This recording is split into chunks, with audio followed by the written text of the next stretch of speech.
ربنا ولا تحملنا ما لا طاقة لنا به واعف عنا واغفر لنا وارحمنا۔ السلام علیکم ورحمۃ اللہ وبرکاتہ۔ سناؤ بھائی، کیا حال حوال ہے؟ اللہ کرے آپ سب خیریت سے ہوں اور صحت تندرستی کی حالت میں آپ اپنے قرآن اور حدیث سیکھنے میں مصروف ہوں۔ اللہ تعالی ہماری مددیں فرمائے۔ آئیے سبق کی طرف چلتے ہیں۔ ہم نے سورۃ النساء کی 31 آیات کر لی تھی، اب 31 سے آگے چلتے ہیں۔ وَلَا تَتَمَنَّوْا، اور مت تمنا کرو، ما اس چیز کی فضل اللہ نے فضیلت دی، بھی اس میں بعضکم علی بعض کو تمہارے بعض پر، للرجالی مردوں کے لیے ہے، نصیب ایک حصہ، مما اس میں سے، مکتسبو جو انہوں نے کمایا جو، وللنساء عورتوں کے لیے نصیب ایک حصہ ہے، مما اس میں سے، مکتسبنا جو انہوں نے کمایا۔ وصل اللہ، اور اللہ سے مانگو، من فضلہ اس کے فضل سے حصہ، ان اللہ بے شک اللہ کانا ہمیشہ سے بکل شیء علیما ہر چیز کو خوب جاننے والا۔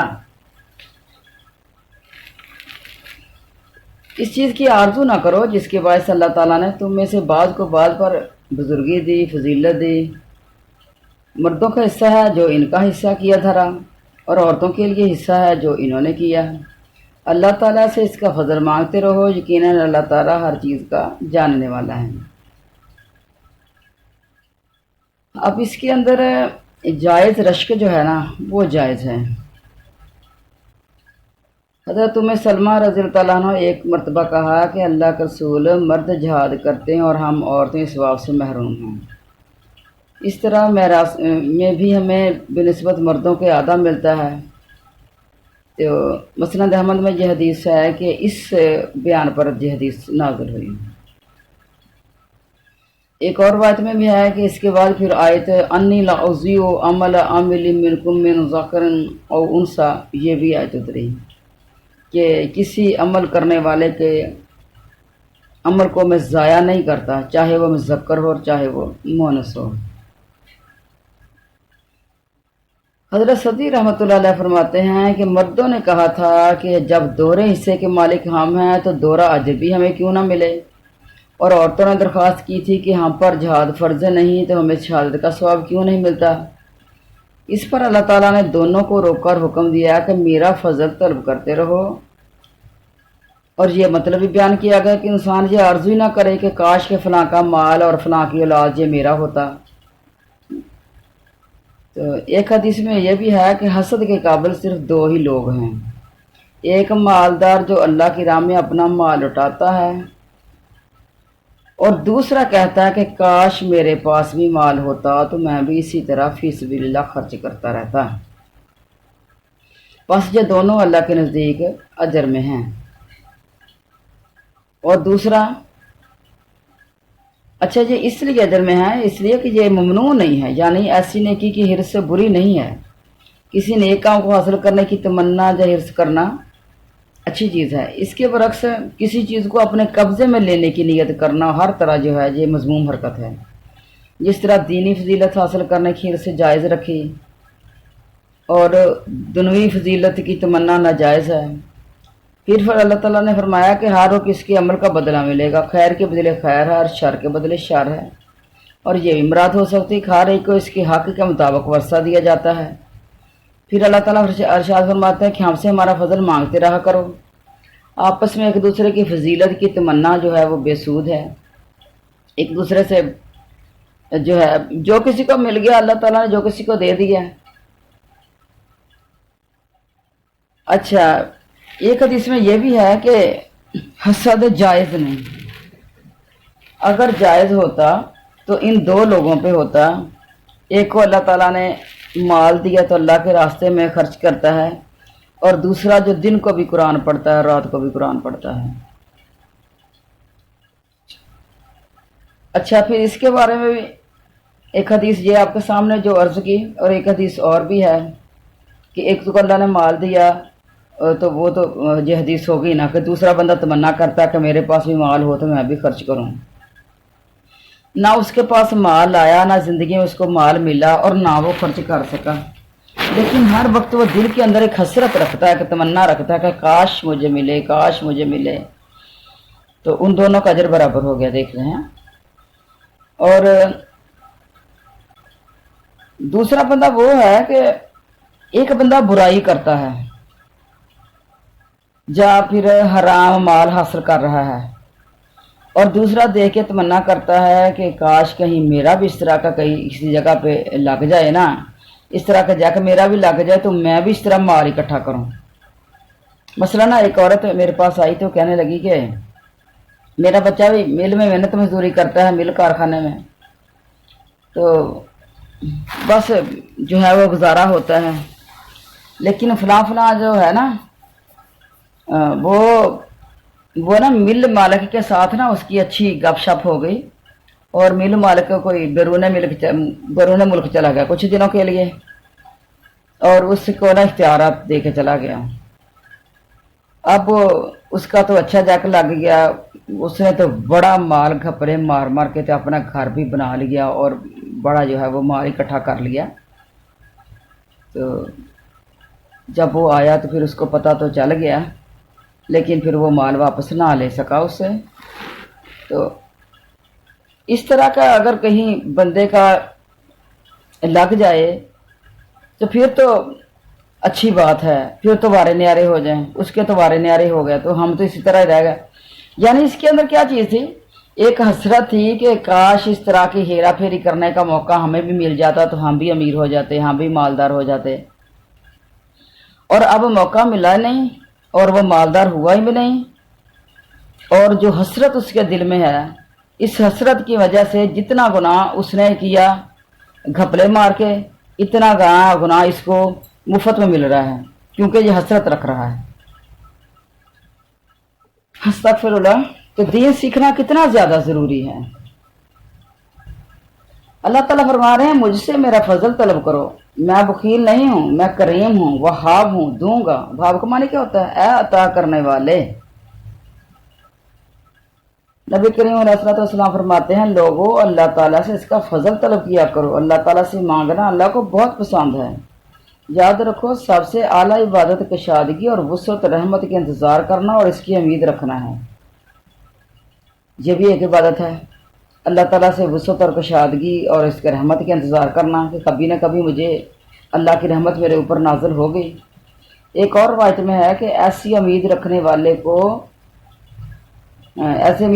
اللہ کو بہت اچھے لگتے ہیں۔ اللہ علیم ہے اور اسے خوب معلوم ہے کہ کون دیے جانے کے قابل ہے اور کون فقیری کے لائق ہے اور کون آخرت کی نعمتوں کا مستحق ہے اور کون وہاں کی رسوائیوں کا سزاوار ہے۔ اسے اس کے اسباب اور اس کے وسائل وہ مہیا اور آسان کر دیتا ہے۔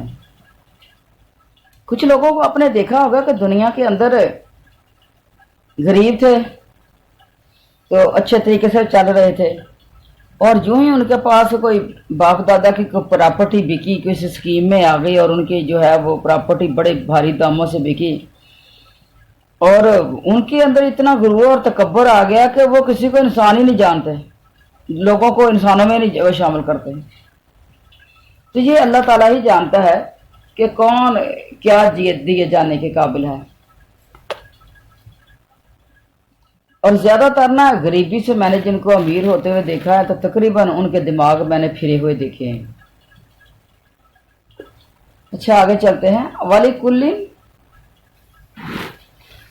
اور ہر ایک کے لیے جعلنا ہم نے بنائے ہیں موالیہ وارث، مما اس چیز سے جو ترکل والدان چھوڑ جائیں والدین، والاقربون اور زیادہ قرابت والے، والذین اور وہ لوگ جنہیں عقدت باندھ رکھا ہے ایمانکم تمہارے عہدوں پہ مان لیں، فآتوہم تو انہیں دو نصیبہم ان کا حصہ، ان اللہ بے شک اللہ کانا ہمیشہ سے ہے اللہ کل شیء شہیدہ، اللہ تعالیٰ ہمیشہ ان کے اوپر پوری طرح گواہ ہے، ہر چیز کے اوپر اللہ تعالیٰ حاضر ہے، گواہ ہے، حاضر ہے، تو گواہی وہی دے گا نا، حاضر ہوگا جو۔ اچھا، مسئلہ وراثت میں موالی اور اسبا کی وضاحت جہاں ضروری ہے۔ بہت سے مفسرین سے مروی ہے کہ موالی سے مراد وارث ہے، اور بعض کہتے ہیں کہ اسبا مراد ہے، چچا کی اولاد کو بھی موالی کہا جاتا ہے۔ تو آیت کا مطلب یہ ہوا کہ اے لوگو، تم میں سے ہر ایک کے لیے ہم نے اسبا مقرر کر دیے ہیں جو اس کے مال کے وارث ہوں گے، جسے ان کے ماں باپ اور قرابت دار چھوڑ مرے، اور تمہارے منہ بولے جو بھائی ہیں، تم جن کی قسمیں کھا کر بھائی بنے ہو اور تمہارے بھائی بنے ہیں، انہیں ان کی میراث کا حصہ دو، جیسے کہ قسمہ کے وقت تم میں عہد و پیمان ہو چکا تھا۔ یہ حکم ابتدائی اسلام میں تھا، پھر منسوخ ہو گیا، اور حکموں کے جن سے عہد و پیمان ہوئے وہ نبھائے جائیں اور بھولے نہ جائیں، لیکن میراث انہیں نہیں ملے گی۔ عہد و پیمان اور مدد کے لیے ہوں گے، خدمت کے لیے ہوں گے، اور کسی کام کے لیے بھی ہوں گے۔ تو بخاری شریف میں حضرت ابن عباس رضی اللہ تعالیٰ عنہ سے روایت ہے کہ موالی سے مراد وارث ہیں، اور بعد کے جملے سے مراد یہ ہے کہ مہاجرین جب مدینہ شریف میں تشریف لائے تو یہ دستور تھا کہ ہر مہاجر اپنے انصاری بھائی کا وارث ہوتا، اور اس کے ذو رحم رشتہ دار وارث نہ ہوتے، پس آیت نے اس طریقے کو منسوخ قرار دے دیا، اور حکم ہوا کہ ان کی مدد کرو، انہیں فائدہ پہنچاؤ، ان کی خیر خواہی کرو، لیکن میراث انہیں نہیں ملے گی۔ ہاں، کچھ وصیت کر دو تو علیحدہ چیز ہے، لیکن وصیت کو بھی آپ نے پیچھے پڑھا ہے نا کہ وصیت بھی جو ہے وہ اتنی نہیں کر سکتے ہم جتنی اللہ نے حکم دیا ہے، کہ تیسرے حصے کی وصیت بھی زیادہ ہے۔ ہمارے نبی کریم علیہ الصلوۃ والسلام کی حدیث ہے، تو جو صحابی نے کہا تھا کہ تیسرا حصہ پھر وصیت کر دو، تو آپ نے فرمایا یہ بھی زیادہ ہے، لیکن چلو کر دو۔ قبل الاسلام یہ دستور تھا کہ دو شخصوں میں عہد پیمان ہو جاتا تھا کہ میں تیرا وارث اور تم میرا وارث ہے۔ اس طرح قبائل عرب عہد و پیمان کر لیتے تھے۔ پس نبی کریم علیہ الصلوۃ والسلام نے فرمایا، جاہلیت کی قسمیں اور عہد و پیمان کو اسلام اور مضبوط کرتا ہے، لیکن اب اسلام میں قسمیں اور اس قسم کے عہد نہیں، اسے اس آیت نے منسوخ قرار دے دیا، اور فرمایا معاہدہ والوں کی بے نسبت ذی رحم رشتہ دار کتاب اللہ کے حکم سے زیادہ ترجیح کے مستحق ہیں۔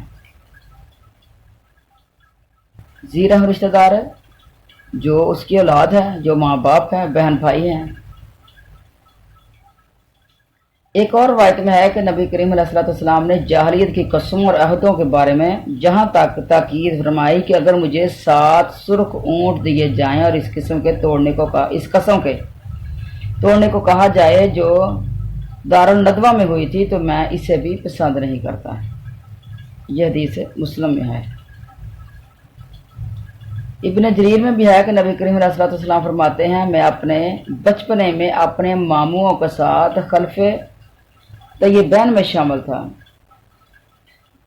حلف جو اٹھایا تھا طیبین میں شامل تھا، میں اس قسم کو سرخ اونٹوں کے بدلے میں بھی توڑنا پسند نہیں کرتا۔ بس یاد رہے کہ قریش انصار میں جو تعلق نبی کریم صلی اللہ علیہ وسلم نے قائم کیا تھا وہ صرف الفت اور جنگاوت پیدا کرنے کے لیے تھا۔ لوگوں کے سوال کے جواب میں نبی کریم صلی اللہ علیہ وسلم کو یہ فرمان بھی مروی ہے کہ جاہلیت کے حلف نبھاؤ۔ فتح مکہ والے دن بھی آپ نے کھڑے ہو کر اپنے خطبہ میں اسی بات کا اعلان فرمایا تھا۔ حلف نبھانا کیا مطلب میراث دینا نہیں ہے، وراثت پراپرٹی دینا نہیں ہے، یعنی جو اچھے طریقے سے جو ان کا ساتھ نبھانے کی جو قسمیں وعدے کیے گئے تھے ان کو نبھاؤ۔ اچھا، آیت میں ارشاد ہے کہ ہر شخص کے وارث اس کے قرابتی لوگ ہیں اور کوئی نہیں۔ بخاری مسلم میں ہے کہ نبی کریم علیہ الصلوۃ والسلام فرماتے ہیں، حصہ دار وارثوں کو ان کے حصوں کے مطابق دے کر جو بچ رہے پھر وہ اسبا کو ملے گا، یعنی یہ دور کے رشتے دار جو ہیں، اور وارث وہ ہیں جن کا ذکر فرائض کی 2 آیتوں میں ہے، جن سے تم نے مضبوط عہد پیمان اور قسموں کا تبادلہ کیا ہے۔ یہ قسمیں خواہ آیت کے اترنے کے بعد ہوں تو پہلے کی بھی ہوں، تو سب کا حکم یہی ہے کہ جو قسموں کا تبادلہ کیا ہے